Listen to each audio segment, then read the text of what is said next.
Pai Celestial, obrigado por tudo que o Senhor está fazendo nessa aula e esse privilégio de estarmos aqui para estudar sobre a teologia, especificamente agora a bibliologia. Me ajude, Pai, a ensinar a Tua palavra de acordo com a Tua vontade. Enche-me com Teu Espírito Santo e abençoe cada aluno. Em nome de Jesus Cristo, Pai, por favor. Amém. Então, a bibliologia, e dividimos esse estudo em várias partes: revelação, inspiração, canonização, e vai além para a tradução. Então, vamos continuar nosso estudo hoje sobre a revelação. E a revelação, notamos, tem duas partes. Estamos na 4ª página da apostila. E estudamos na semana passada sobre a revelação geral. A revelação geral é o fato que Paulo nos mostra em Romanos 1:20, de que toda a criação e a nossa consciência já nos revela a revelação. Nós podemos, nos revela a existência de Deus e o poder eterno de Deus. Então podemos olhar para o sol, olhar para a lua, olhar para as árvores, olhar para as nossas vidas, os nossos olhos, as nossas orelhas e ouvidos, etc. E chegar à conclusão: Deus existe. E o homem não foi criado como burro. Ele consegue compreender o invisível através do visível. E é isso que nós fazemos. Por causa disso, todo irmão está aqui nesse estudo não tendo visto Deus. A Bíblia diz que ninguém viu Deus no livro de João. Mas você está aqui porque você acredita que Ele existe. Se você chegou a essa conclusão por causa de duas coisas, principalmente a criação e a sua consciência. Há algo dentro de você que leva você a acreditar: olha, Deus existe. Não vejo Ele, não ouço Ele, mas Ele existe. Mas essa revelação não é suficiente para salvar a sua alma. Alguém pode morrer dizendo: eu creio em Deus, e ainda ir ao inferno. Porque, como a Bíblia diz no livro de Tiago, o diabo, ele crê, e ele não vai estar no céu. Amém, ele não vai estar no céu. Essa é uma crença normal. Eu acredito que o ateu acredita em Deus, mas ele nega isto. Ele não quer acreditar. Então, nós precisamos entender que essa revelação geral não é suficiente. Então, nós precisamos da outra revelação, que é a revelação especial. Agora chegamos em Hebreus capítulo 1, versículo 1. E Freitas, por favor, pode ler para nós Hebreus 1, 1. Havendo Deus antigamente falado muitas vezes, de muitas maneiras, aos pais, pelos profetas, a nós falamos nesses últimos dias pelo Filho. Então os irmãos podem marcar na sua Bíblia em Hebreus 1, 1 as palavras falado e falou. Quer dizer que palavras foram transmitidas de Deus para o homem. Ele falou. Não é incrível isso? Que Ele que criou tudo e prefere a presença manifesta e visível dele só no céu, não aqui. Mas Ele decidiu em certos tempos, nem sempre, mas em certos tempos, se revelar por falar. E Ele usou, esse versículo diz aqui, profetas. Mas não somente profetas, mas também Jesus. Diz aqui no fim do versículo, falou-nos nestes últimos dias pelo Filho. E há uma divisão. Tinha os profetas, depois veio o Filho para revelar mais. Os profetas do Velho Testamento, o Filho do Novo. Ele fala mais aqui, que eu não tenho tempo para mostrar mais aqui em Hebreus 1, mas é bom estudar Hebreus 1. Mas Beatriz, pode ler por favor João 1, versículo 1? Isso, Beatriz, por favor. João 1, versículo 1. E pode ler a Suede, João 1,14. Tá? Então vamos para João, não 1 João, mas o Evangelho de João.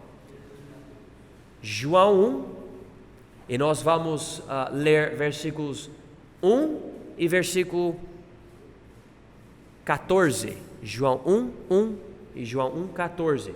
E aqui João, o evangelista, ele vai bem além.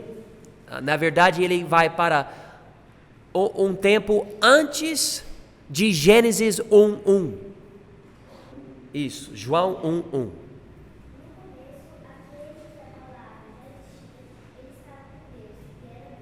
Muito bem, isso é de versículo 14. E o Verbo se fez carne e habitou entre nós, e vimos a sua glória, como a glória do unigênito do Pai, cheio de graça e de verdade. Ok, os irmãos podem marcar a palavra verbo aqui. A palavra verbo vem do grego, é a palavra logos. E normalmente a tradução dessa palavra é a palavra palavra. Mas aqui em João 1 é a palavra verbo. Provavelmente por causa da forma do português. Em inglês, por exemplo, não muda para verbo. É ainda a palavra palavra. Mas a palavra palavra no português está no gênero feminino. Então vai ficar usando esse gênero no capítulo. Então parece que Jesus é uma mulher. Então fica melhor usar verbo, que é masculino. Daí você tem palavra masculina no resto do capítulo. Mas no grego não muda, é logos. Aqui é logos, em 1 João 5 é mesma pessoa. E interessante, esse verbo estava com Deus e era Deus. Mas ele se chama do verbo. Interessante, verbo ou palavra. Então Deus se expressou através desse verbo, através dessa palavra. Quem é esse verbo que era Deus e estava com Deus, que em versículo 2 estava no princípio com Deus, em versículo 3 todas as coisas foram feitas por Ele e sem Ele nada do que foi feito se fez. Em versículo 14 esse verbo se fez carne. Quem é esse verbo? É Jesus, amém, aleluia, é Jesus. Alguém fala, eu quero saber, se Deus fosse um homem, como Ele seria? Eu digo, olhe para Jesus, porque Ele é Deus, mas Ele se fez carne, e Ele é homem. E quando Ele se fez homem, que deu limites para Ele, Ele não perdeu a divindade dEle. Ele é o Deus homem, 100% Deus, 100% homem. Como? Sempre pessoas perguntam, mas como que Ele é homem e Deus? E como que Ele é o Filho, mas Ele é o Deus que tem o Filho? E minha resposta, minhas palavras favoritas, eu não sei. Mas se eu pudesse saber de tudo, Deus não seria Deus, né? Eu seria Deus, mas eu não sou, então eu não sei. Mas é o que a Bíblia revela. Lembra, o alvo do crente diante do mundo não é explicar tudo. O alvo do crente é declarar a revelação. Se o mundo não quiser acreditar, não é meu problema. E não é meu problema tentar explicar tudo. Há uma lógica e podemos estudar. É isso que nós estamos fazendo agora. Mas explicar Deus? Gente, quem vai conseguir fazer isso? Ele é Deus. Mas Ele revela que Ele é o verbo aqui. Eu aceito, sem explicação. Ele se fez carne, eu aceito. Não entendo, mas o que a Bíblia diz. Então, a Bíblia está dizendo aqui que Jesus é esse verbo. Mais tarde, se quiser, pode ler também 1 João 1, 2, 3, capítulo 1, versículos 1 a 4. Vamos agora para 2 Timóteo, por favor, 2 Timóteo. E Vera, por favor, 2 Timóteo, capítulo 3, versículo 16, 2 Timóteo 3,16. Agora estamos falando sobre a revelação especial. E Vera, por favor, 2 Timóteo 3,16. Toda a escritura é divinamente inspirada e propositória, para ensinar, para repreender, para corrigir, para instruir em justiça. Então, aqui diz: toda a escritura é divinamente inspirada. A palavra divinamente quer dizer de Deus. Então, a inspiração da Bíblia veio de Deus. Na verdade, eu já ensinei isso, mas eu já preparei isso na apostila. Nós vamos ver isso provavelmente semana que vem, talvez hoje. Mas a ideia da palavra divinamente quer dizer que Deus soprou nas velas e empurrou o barco para onde Ele queria. Então, quando Ele inspirou a Bíblia, o que o homem escreveu, ainda mantendo a personalidade dele, a linguagem dele, mas as palavras que Ele escreveu são as palavras de Deus. As palavras de Deus. Mas você não perde a personalidade de Moisés ou de Paulo. Não perde isso. Mas você também não perde a presença de Deus em toda a palavra. Ele guiou os escritores. Então, a Bíblia faz parte dessa revelação espiritual. Por causa disso, irmãos, para conhecer Deus, para apresentar Deus ao mundo, nós precisamos da Bíblia. Nós precisamos estudar a Bíblia. Nós precisamos compartilhar versículos com os irmãos e com o mundo. Nós não podemos mais aguentar igrejas sem Bíblias. Nós não podemos aceitar vidas cristãs que não têm uma leitura diária na Bíblia. A Bíblia faz parte dessa revelação especial. É necessário. Você quer conhecer a Deus, tem que ter a Bíblia. Vamos continuar. Esta revelação especial é suficiente para salvar o homem. Vamos para Romanos 10, por favor, e Fabiana, leia, por favor, Romanos 10, versículos 14 e 15, e depois Paulinha, Tiago 1, 21, mas primeiramente Fabiana, Romanos 10, versículos 14 e 15.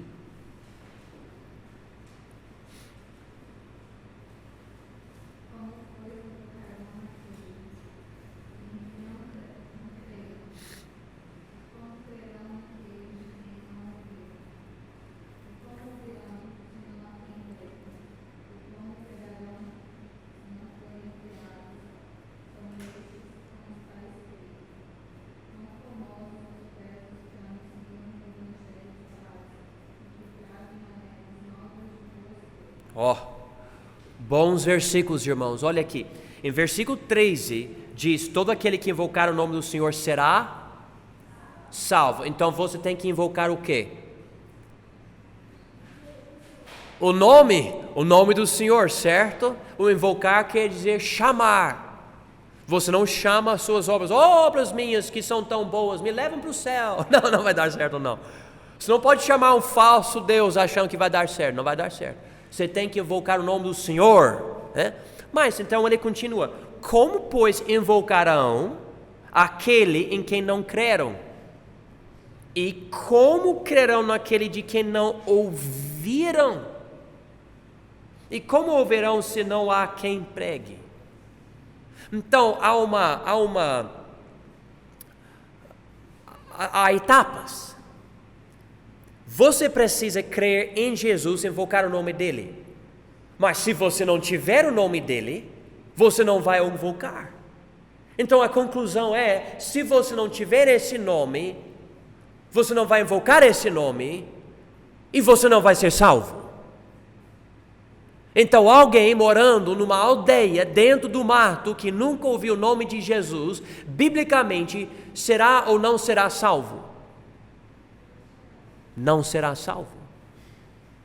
E é por causa disso que a igreja precisa mandar missionários para o campo missionário. porque a salvação vem pelo nome de Jesus. E ele continua, e como pregarão se não forem enviados, versículo 15, como está escrito, quão formosos são os pés dos que anunciam o evangelho de paz, dos que trazem alegres novas de boas coisas. E não é uma coisa linda quando você vê alguém se entregando para Jesus e dizendo, Deus me chamou a levar o evangelho para a China, para a África, para o Peru, para esse povo indígena em Rondônia. E a pessoa vai. E vai para um povo que nem tem letras para escrever a sua língua. E esse missionário decide, bom, eu vou aprender essa língua, eu vou criar um alfabeto, vou criar um dicionário, eu vou começar a traduzir histórias bíblicas e com o tempo vou criar um Novo Testamento e se Deus permitir eu vou traduzir uma Bíblia toda. E incluído com isso, esse missionário que normalmente passa a sua vida inteira com essa aldeia, 40, 50 anos fazendo essa obra, ele vai ter que ensinar o povo a ler a língua que o povo fala, porque não existe nada. Eu conheço missionários assim. E nós precisamos de mais missionários com essa paixão. E é uma vida solitária, é uma vida difícil. E na verdade exige uma pessoa especial que se dedica tanto, pensando, eu vou entender essa língua, para que esse povo possa conhecer Jesus. Então essa revelação especial tem tudo a ver com a Bíblia e com Jesus. Vamos, na verdade, notar Tiago 1:21, por favor. E Paulo, pode ler, por favor, Tiago 1:21.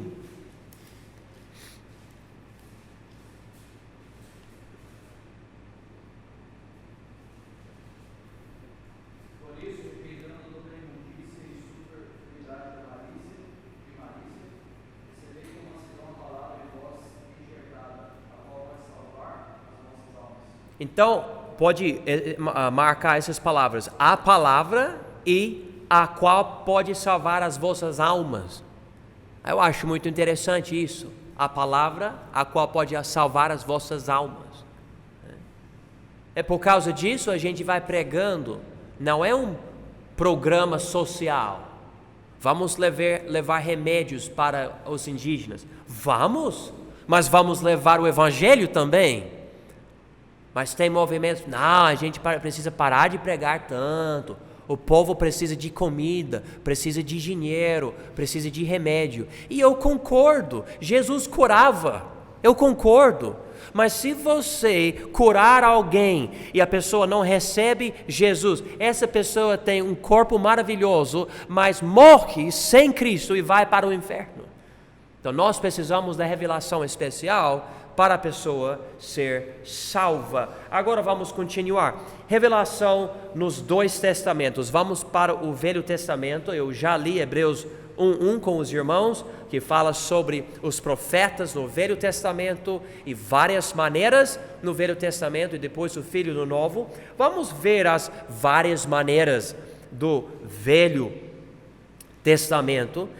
Teofanias, uma manifestação visível representando Deus ao homem, normalmente com uma voz audível. Então, não uma teofania, nós podemos ler várias passagens aqui, mas nós não vamos ler hoje à noite.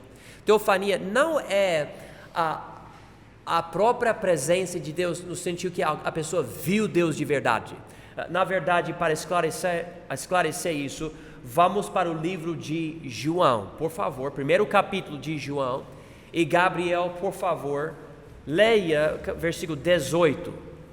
João 1:18.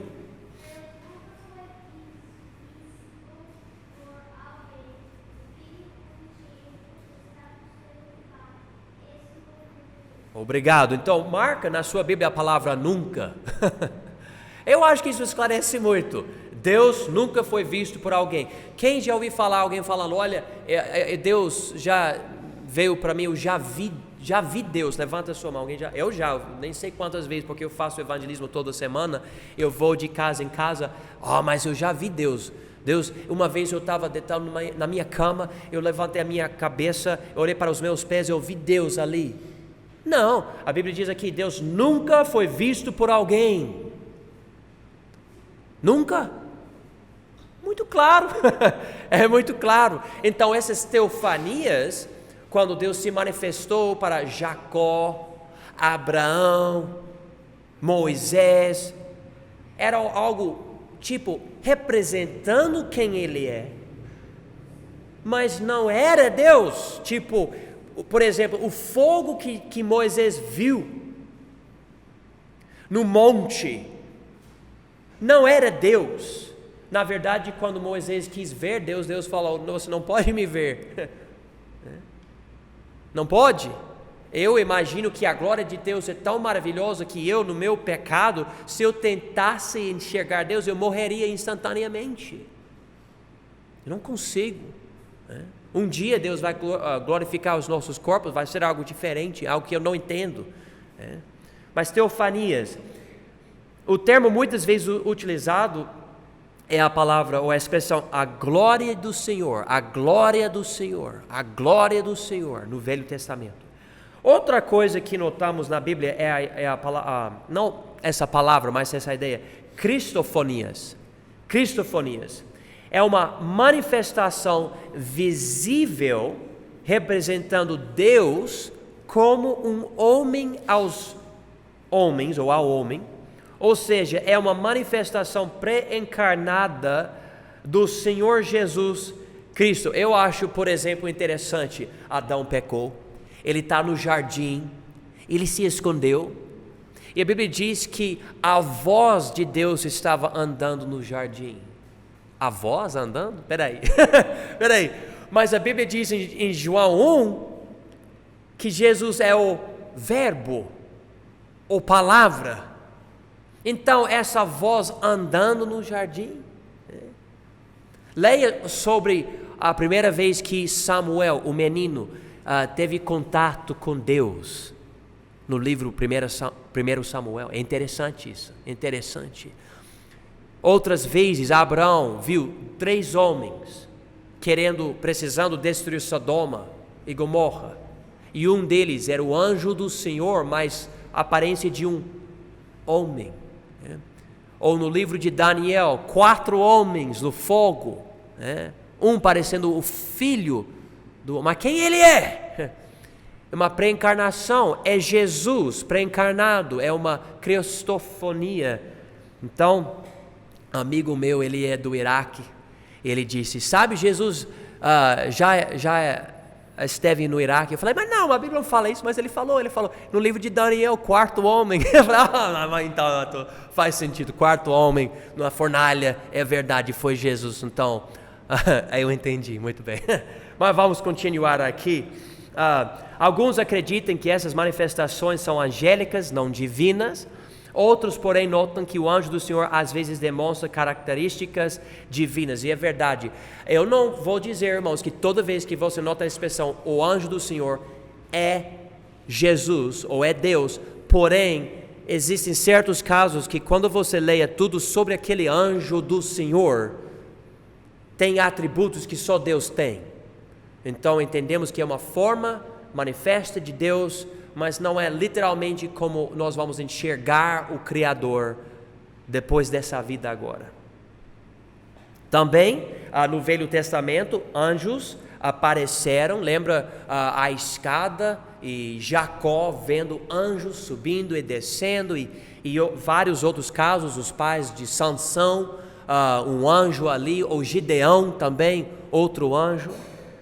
Também sonhos aconteciam, sonhos, e com certeza todo mundo tem sonhos, mas no Velho Testamento há um sonho muito especial, um sonho que chamou atenção, um sonho que tinha um sinal e algo que manifestou uma verdade necessária naquela época. Vamos lembrar, o povo não tinha toda a Bíblia, o povo não tinha, então Deus estava dando especificamente para os judeus, né? Sinais também, como por exemplo os sinais das 10 pragas que aconteceram. E é interessante, as 10 pragas, se você estudar os deuses do Egito e as 10 pragas, é interessante como tudo se encaixa assim. É interessante. Vocês devem estudar os 10 deuses do Egito e comparar com os sinais das pragas nos dias de Moisés. E também Deus usou os profetas, tipo Jeremias ou Elias, etc. Deus se revelava de uma forma especial aos profetas para que eles pudessem comunicar a revelação ao homem. Muitas vezes os profetas usavam imagens, ou até eles, nos corpos deles, fizeram coisas para mostrar algo. O homem deitou de um lado do corpo dele por muito tempo e depois do outro lado, e coisas estranhas. Profetas usavam chifres, alguns falsos profetas usavam chifres e outras coisas como símbolos, né? Mas Deus usava essas coisas diferentes também nas vidas dos profetas. As 3 formas de comunicar essas revelações, mensagens. Quem já notou quantas vezes a expressão "assim diz o Senhor" aparece no Velho Testamento? Mas é que Deus falou algo ao homem, o profeta, e o profeta levantou a voz e diz: "Assim diz o Senhor", pregando, né? E também existiam muitos milagres. Irmãos, eu não estou falando sobre esses milagres que pessoas fingem hoje nessa igreja, tipo, eu tenho esse problema nos meus braços, um mais longo do que o outro, e o pastor fala algo, faz algo, a pessoa, agora está iguais. Nós não falamos sobre esse tipo de milagre. Nós estamos falando sobre o mar vermelho que partiu. Entendeu? Estamos falando sobre alguém morto que começou a viver de novo. Esses milagres feitos, e todo milagre é um sinal. Deus está ensinando algo através do milagre. Às vezes você vê um milagre e você nem entende porquê, tipo aquele machado que caiu na água, mas por que isso? Há um sinal, algo que Deus está nos mostrando sobre o Evangelho, devemos procurar. Escrituras também, claro, e tem os profetas orais e os profetas escritores, tipo Elias, Eliseu, Natã, Gade e outros. Eles falavam, então profetas orais, mas nós não temos livros deles. Você não vai achar o livro de Elias ou o livro de Eliseu. Então os profetas orais, também os profetas escritores, tipo Isaías, Amalequias. Esses homens escreviam as profecias deles. Então temos essa revelação especial que faz parte do Velho Testamento. Agora o Novo Testamento. O Novo Testamento também tem anjos. Qual era o nome do anjo que apareceu para Maria? Gabriel, certo? Não tem anjos. Tem Jesus Cristo. A Bíblia disse ali em Hebreus 1:1 que Deus falou para nós através do Filho, que é Jesus Cristo, o Verbo ou a Palavra. Eu tenho um livro inteiro chamado As Palavras e as Obras de Jesus Cristo, por Dwight Pentecost. É um livro muito bom, creio que não tem tradução no português, mas quando você estuda a vida e o ministério de Jesus, você observa 2 coisas: as palavras dele e as obras dele. Essas 2 coisas revelam Deus para nós. Então você pode estudar o que ele pregava, mas também pode estudar os milagres, e os milagres estão nos ensinando algo. Também tem profetas, inclusive no início da igreja, Atos 11:28, Atos 21:10, e também os apóstolos, tipo Paulo, Pedro, João, e a Bíblia explicitamente explica como a posição de ser apóstolo existia, mas não existe mais. E tem sonhos, eles receberam sonhos e visões, e experimentaram arrebatamentos, e em Atos 10 diz arrebatamentos de sentidos, que é algo interessante. E também escreviam escrituras Ninguém está escrevendo escrituras hoje. Os apóstolos, eles escreveram as últimas escrituras. Não existe profeta ou apóstolo hoje que está escrevendo escrituras. Pode ler o fim de Apocalipse. Há até uma advertência, se alguém quiser acrescentar essas palavras. Deus vai acrescentar as pragas do livro de Apocalipse para essa pessoa. Então nós precisamos entender, já temos o cânon, já temos a Bíblia. Nós precisamos voltar para esse. O problema hoje, gente, é que todo mundo tem revelação e ninguém quer ler essa revelação. Esse é o problema hoje. Nós precisamos voltar para esse livro, estudar esse livro. Esse é o livro que guiava o povo de Deus desde o início. E hoje pensamos que sabemos melhor, é muito triste. E também Deus deu sinais através desses homens, e notamos isso em 1 Coríntios 14. Eu pessoalmente acredito que Deus opera através das Escrituras, e o Espírito Santo pode dar impulsos, mas sempre baseados na Bíblia, nada fora das Escrituras, nada que nega as Escrituras. E eu acredito que também quando existe uma necessidade, Ele pode fazer um milagre. E fazendo o milagre, há uma razão. Deus não tem milagre sem razão, porque Ele é capaz de fazer qualquer coisa sem milagre. Então o mero fato que Ele faz milagre quer dizer que há uma coisa que Ele quer nos ensinar através do milagre. Mas milagres são milagres porque são raros, irmãos. Raros, não normais. Se é normal, não é milagre, é normal. Infelizmente estamos querendo hoje também mudar isso. Milagres são normais. Não, milagres podem acontecer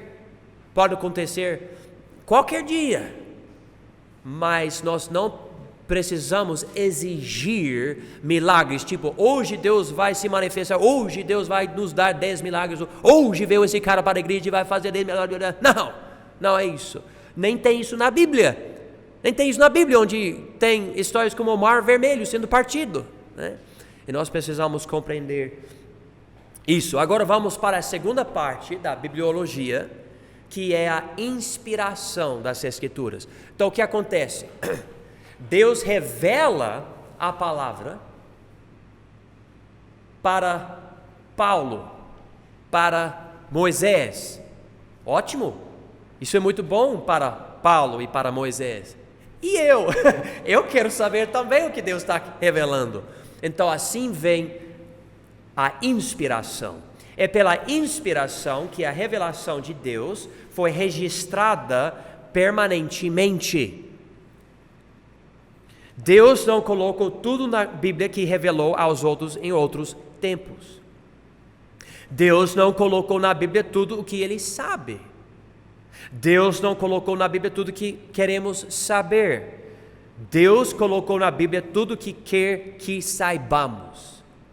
Ponto final.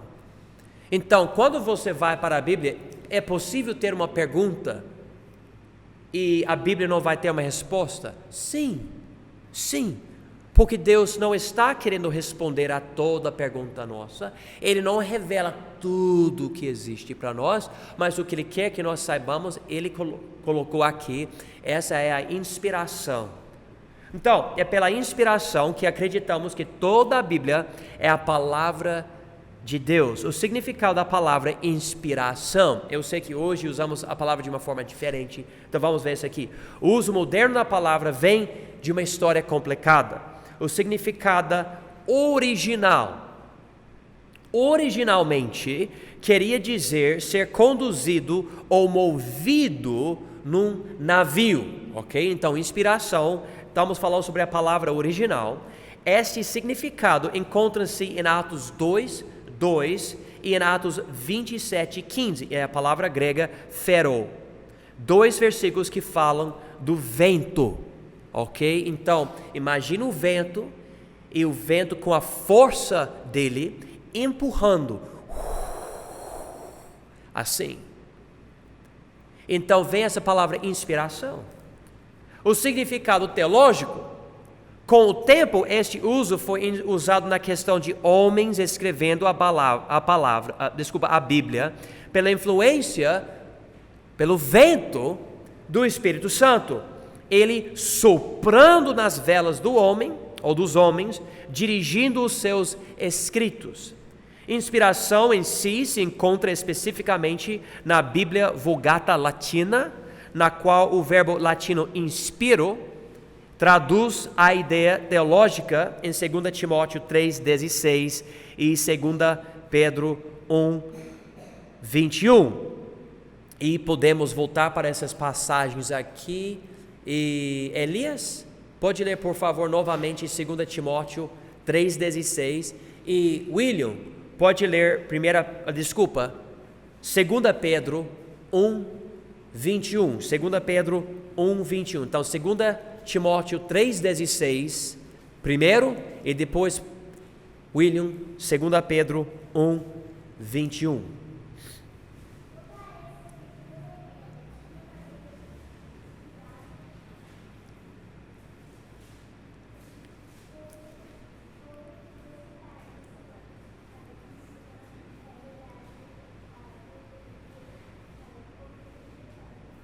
Muito bem, então aqui a palavra inspirada. Agora, William, pode ler por favor 2 Pedro 1,21.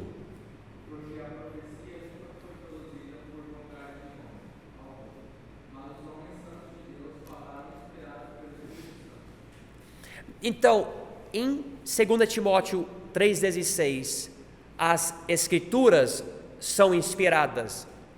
Em 2 Pedro 1,21, os homens santos de Deus são inspirados. Então, a inspiração, esse vento, essa influência divina nos homens santos e também nas escrituras. Em 2 Timóteo 3,16, é a tradução da palavra grega theopneustas. Esta palavra quer dizer respiração por Deus. Em 2 Pedro 1,21, é a tradução da palavra grega fero. Esta palavra quer dizer mover pelo ato de carregar, mover ou ser transportado ou conduzido, com sugestão de força ou velocidade. Note que esta é a mesma palavra de Atos 2,2 e Atos 27,15, que falam sobre vento. Então, até na Bíblia, o uso teológico existia, ou seja, já tinha a ideia natural do vento nessa palavra. Antes de terminar a Bíblia, os apóstolos já adotaram essa ideia para explicar como que Deus criou a Bíblia. Eles já estavam falando, olha, é como o vento. O barco ainda é o barco, as velas ainda são as velas, mas aquele vento vem e leva o barco para onde deve ir. Se não tiver o vento, o barco não vai. E nós podemos entender, então, quando lemos, é muito interessante quando você considera isso, que a Bíblia, e você vai ver a personalidade de João, por exemplo, a linguagem de João é muito simples. Mas você vai para Lucas, ele era médico, e é um modo de escrever que é muito diferente. O grego dele é muito diferente.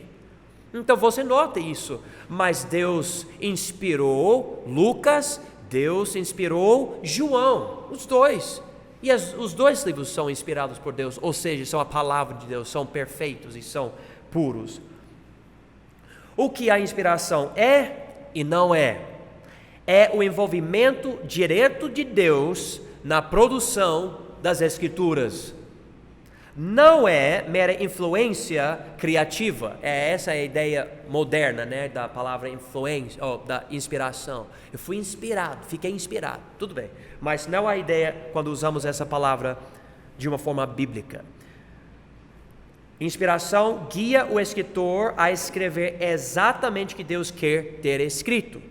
Não é uma forma que age sem a mente, cultura e vocabulário do escritor. Então, não é como se Deus pegasse a mão do escritor, colocasse na folha e falou, e você vai escrever a letra A agora. Não é isso que aconteceu. Leia os primeiros versículos de Lucas para ver como ele escreveu o livro dele. Primeiros 3, 4 versículos de Lucas, vocês vão ver isso. é a origem de todas as palavras da Bíblia, não é uma forma limitada às partes teológicas da Bíblia. Irmãos, novamente estamos lutando contra a teologia liberal, que diz que nas questões teológicas a Bíblia é inspirada, mas questões históricas e científicas a Bíblia não é inspirada, é errada. Pessoas falam sempre isso. Não, nós acreditamos que Deus inspirou a coisa toda. Lembra? 2 Timóteo 3,16. Toda a Escritura é inspirada, ou é divinamente inspirada. Não somente certas partes. E assim que alguém falar, mas somente certas partes são inspiradas, então quem vai escolher quais partes? É o homem que vai escolher. Mas se eu acreditar que a Bíblia toda é inspirada, então eu acredito que tudo é de Deus, eu não preciso escolher ou deixar outra pessoa me dizer quais partes são de Deus e quais não são. É o que aconteceu na hora que o escritor escreveu, não é o que acontece quando o leitor lê a passagem. E existe outra ideia, que a inspiração não é quando o livro foi escrito, mas é quando eu tenho contato com a Bíblia. Mas é errado isso. Esse livro foi inspirado sem ou com o meu contato. Já é um livro inspirado por Deus. A inspiração não começa agora, já aconteceu. Já é um livro inspirado. Deixe-me terminar esse último ponto aqui, letra E, e nós vamos terminar hoje à noite. Jesus e a inspiração. Jesus não escreveu nenhum livro bíblico. Eu acho interessante isso, mas ele não escreveu e também ele não batizou. Eu acho interessante isso também, mas ele não escreveu nenhum livro bíblico. Ele, porém, apoiava a inspiração dos livros bíblicos, a lei. Ele disse, não escreveu, mas ele disse: nem um jota ou um tio jamais passará. Este é um argumento que estabelece a natureza eterna da lei e, consequentemente, a inspiração da Bíblia. Essas palavras, nem um jota ou um tio jamais passará, foram falados por Jesus. Ele disse isso, falando sobre Gênesis, Êxodo, Levítico, Números e Deuteronômio. Ele dizendo, esses livros são eternos, até J e tio. J e tio, nas letras hebraicas, são as marquinhas de cada letra. Então ele fala, além das letras, essas coisinhas das letras são inspiradas. Pelo menos Jesus acredita nisso, e se ele acredita, eu acredito também. Sobre os profetas, ele disse aqui, convinha que se cumprisse tudo escrito. Jesus argumenta que as profecias bíblicas serão cumpridas, quer sejam da lei, dos profetas ou dos salmos, um ponto de vista que necessita da inspiração da Bíblia. Ou seja, Jesus está dizendo, essas profecias foram inspiradas por Deus, então naturalmente vão ser cumpridas. É necessário, ele diz a palavra aqui, convinha. Vamos continuar. Versículo 3, os salmos, as escrituras não podem ser anuladas. A escritura não pode ser anulada. Jesus estabelece a força e, portanto, a inspiração da escritura. E essa escritura é Salmo 82. Então, Jesus fala sobre as três divisões que os judeus usavam: a lei, os profetas e os salmos. Ele diz, são inspirados. É o que Jesus disse. Então eu não preciso nem pesquisar mais isso. Jesus falou, acabou. Eu aceito que Jesus fala. O Velho Testamento inteiro. Jesus regularmente citava textos velho-testamentários, sempre confirmando-os.